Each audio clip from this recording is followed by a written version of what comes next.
Sentence 5 प्रकार के होते हैं। Assertive sentence, interrogative sentence, imperative sentence, optative sentence और exclamatory sentence. Assertive sentence, when we need to give some fact or do to describe events or things, whether negative or positive, we use an assertive sentence. An assertive sentence makes only a statement and assertion and ends with a full stop. जब हमें किसी तथ्य को दावे के साथ या दृढ़तापूर्वक स्वीकार करने की आवश्यकता होती है या किसी घटना या वस्तु को वर्णन करने की आवश्यकता होती है, चाहे वह स्वीकारात्मक हो या नकारात्मक हो, हम असर्टिव सेंटेंस का प्रयोग करते हैं। असर्टिव सेंटेंस के कुछ स्ट्रक्चर इस प्रकार से हैं: subject plus verb plus object और कॉम्प्लीमेंट, सब्जेक्ट प्लस V1 या V5 प्लस ऑब्जेक्ट या complement, subject plus is, am, are, was, were plus V4 plus object और complement, subject plus have, has plus V3 plus object और complement, subject plus have, has plus been plus V4 plus object और complement, subject plus V2 plus object और complement, subject plus modal plus V1, subject plus modal plus B plus V4, subject plus modal plus have plus V3, subject plus modal plus have been plus V4।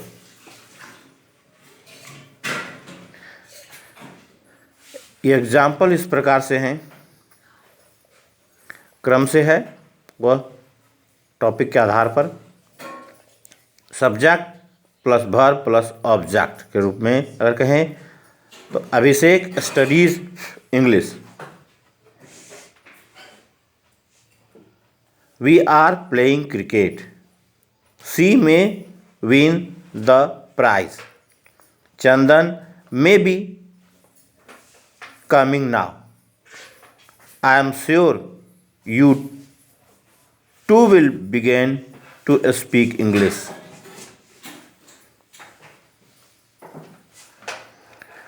You should have applied for this post earlier. He could have passed the examination if he had labored hard. ये सब assertive sentence है। Negative sentence प्रायः first auxiliary verb के बाद not रखने से बनता है, जैसे he does not study well, Komal is not living in Patna these days, Abha has not been reading the newspaper. लेकिन कुछ नेगेटिव वर्ड्स ऐसे होते हैं जिनके प्रयोग से सेंटेंस अपने आप नेगेटिव बन जाते हैं और नॉट का प्रयोग नहीं करना पड़ता है, जैसे दे नेवर कम इन और time, they never come in time या they never come on time, अर्थात वे कभी भी समय पर नहीं आते हैं। नेवर का मतलब ही वहाँ नेगेटिव हो जाता है और कभी भी नहीं से मतलब निकलता है, इसलिए यह नेगेटिव सेंटेंस है। आई हार्डली गो देयर, तो इसका अर्थ निकलता है मैं वहाँ बिल्कुल नहीं जाता हूँ। हार्डली का मतलब बिल्कुल नहीं से निकलता है, इस कारण से यह भी एक नेगेटिव सेंटेंस है। बार्किंग डॉग्स सेल्डम बाइट, यह भी एक नेगेटिव सेंटेंस है, क्योंकि सेल्डम का मतलब होता है शायद ही, अर्थात कभी नहीं काटता है, नहीं नकारात्मक में है, इसलिए यह सारे सेंटेंस उचित नेगेटिव वर्ड्स के यूज़ करने से वह नेगेटिव हो जाते हैं। किसी नाउन के पहले नेगेटिव वर्ड नो का प्रयोग करने से सेंटेंस नेगेटिव बन जाता है। जैसे I have no money, he has no patience, there is no possibility of his arrival. Interrogative sentence. When we need to ask someone a question, we use an interrogative sentence. It ends with a mark of interrogation, यानी question mark से अंत जिस sentence से होता है उसे interrogative sentence कहते हैं, क्योंकि क्वेश्चन मार्क को इंट्रोगेटिव मार्क्स कहा जाता है। तो नोट ऑफ इंट्रोगेशन भी कहते हैं, यानी या नहीं तो ए मार्क ऑफ इंट्रोगेशन भी कहा जाता है।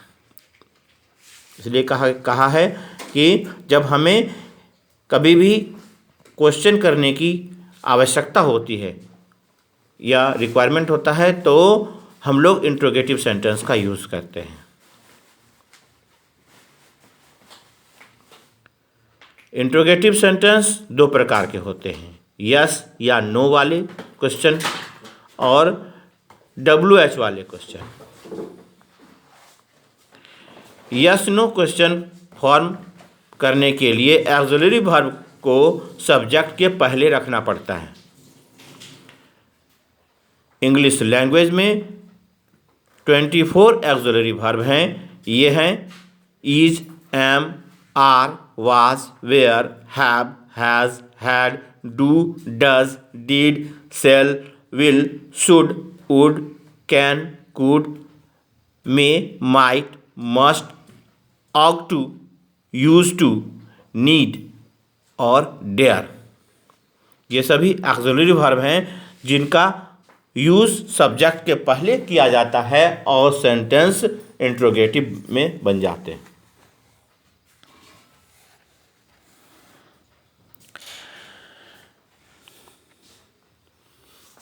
तो यस नो वाले क्वेश्चंस जो हैं उसका जो स्ट्रक्चर होगा वह इस प्रकार होगा, auxiliary verb plus subject plus main verb plus other words. For example, is that your pen? Question mark. Do you read any newspaper? Question mark. निश्चित रूप से सब के पीछे क्वेश्चन मार्क लगाना है। Does he walk in the morning? Will he pass the examination? Can you speak English fluently? Will there be peace everywhere? ये सारे इंट्रोगेटिव सेंटेंस हैं जो ऑक्सिलरी वर्ब से स्टार्ट होते हैं, उसके बाद सब्जेक्ट आता है, फिर मेन वर्ब और अदर वर्ड्स का यूज़ होता है। WH से पढ़ने वाले questions. In route there are 9 basic question words.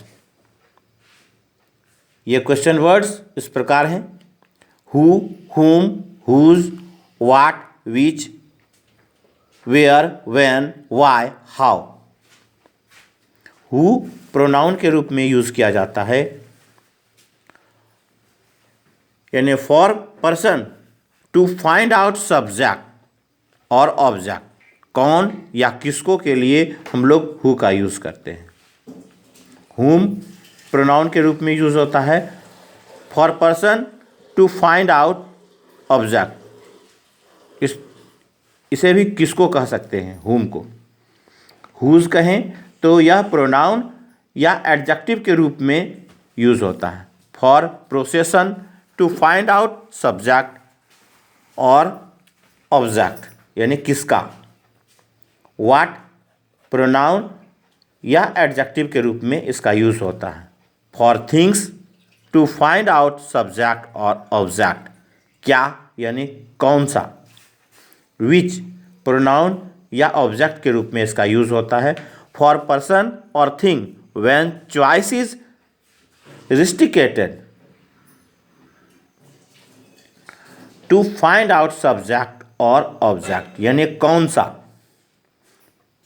Where adverb के रूप में होता है। फॉर प्लेस यानी कहाँ के लिए वेयर का यूज़ करते हैं। व्हेन भी एडवर्ब के रूप में होता है। फॉर टाइम कब के लिए इसका यूज़ होता है। वाई भी एडवर्ब के रूप में इसका यूज़ होता है। फॉर रीज़न यानी क्यों। और हाउ यह भी एडवर्ब के रूप में यूज़ होता है और एडजेक्टिव के रूप में भी यूज़ होता है। फॉर मेथड, फॉर हेल्थ या फॉर वे कैसे, इसके लिए। 9 बेसिक क्वेश्चंस के अलावे कुछ फॉर्मेटिव क्वेश्चन वर्ड्स हैं। How many, how much, how far, how long, how often, how many times, at what times, at what place, what kind of, what type of, what sort of. How many for numbers यानी संख्या के लिए इसका use किया जाता है, कितना शब्द के लिए। हाउ मच का भी यूज़ फॉर क्वांटिटी के लिए होता है, मात्रा के लिए, इसका भी यूज़ कितना में होता है। हाउ फार फॉर डिस्टेंस यानी दूरी के लिए इसका यूज़ होता है, कहाँ तक यानी कितनी दूर तक के लिए हाउ फार का यूज़ करते हैं।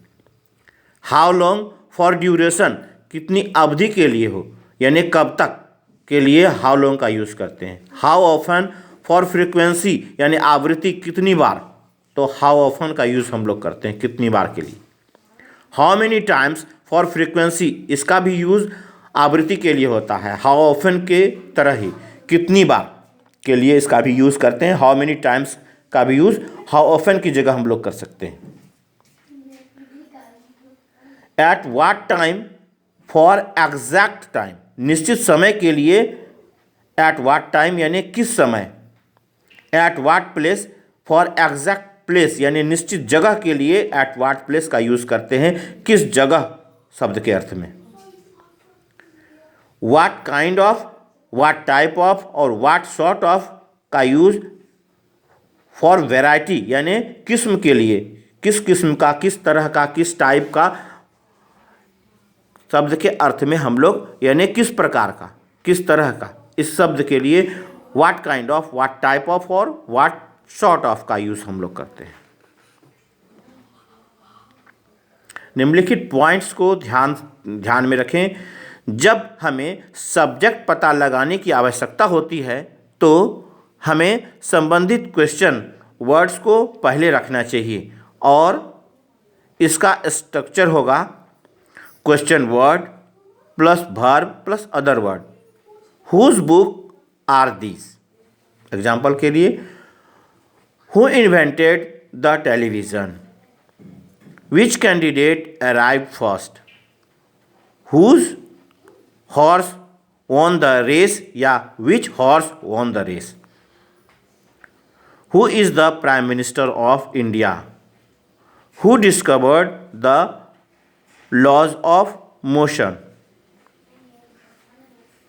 जब ऑब्जेक्ट पता लगाने की आवश्यकता होती है तो हमें संबंधित क्वेश्चन वर्ड को पहले रखना चाहिए और इसका स्ट्रक्चर होगा question word plus auxiliary verb plus subject plus main verb plus other word.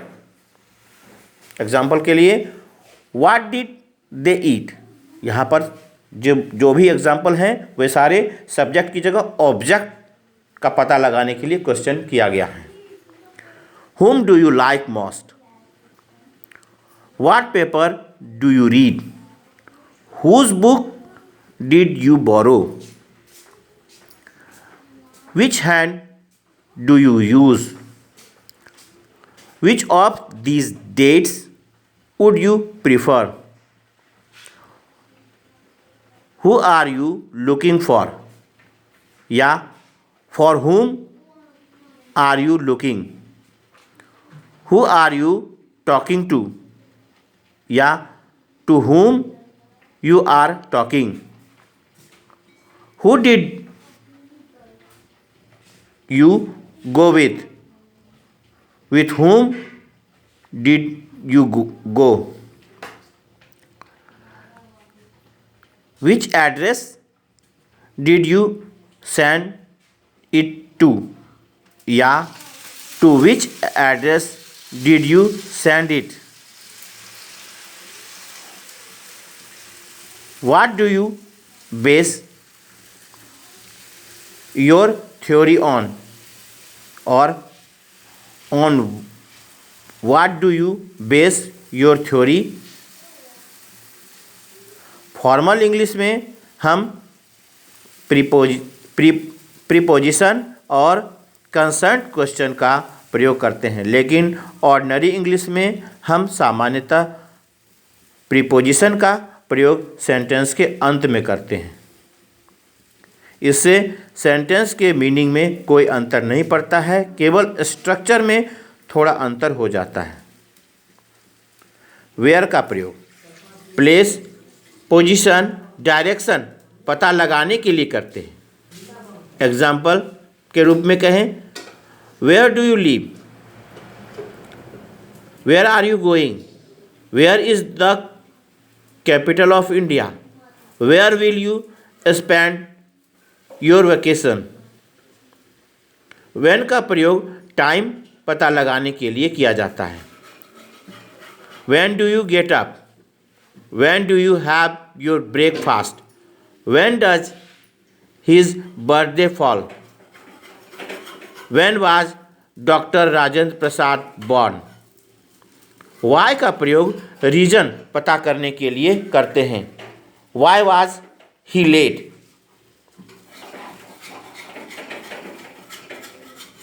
Why are you angry? Why is he sitting over here?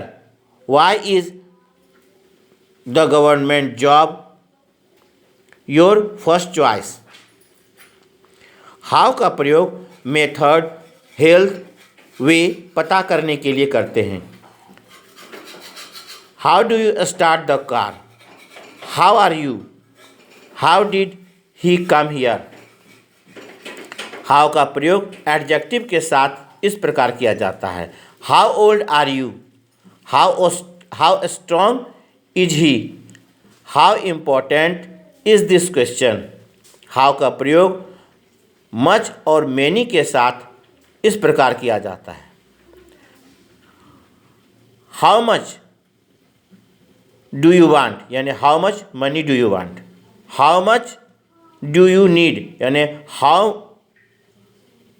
much money do you need? How many do you need? How many books do you need? कर सकते हैं। How का प्रयोग adverb के साथ इस प्रकार किया जाता है। How fast does he run? How soon can you remember? How seriously was he hurt? Example with formative question words. How many? How many is used to find out number. How many languages can you speak? How many brothers and sisters do you have? How many seats are there in the lower house of the Indian Parliament? How many is used to find out quantity.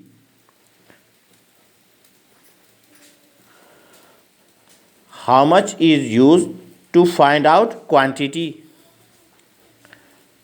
how many is used to find out number and how much is used to find out quantity. How much milk can you drink at a time? How much water should a man drink every day? How much time does it take to fly to Delhi to Patna?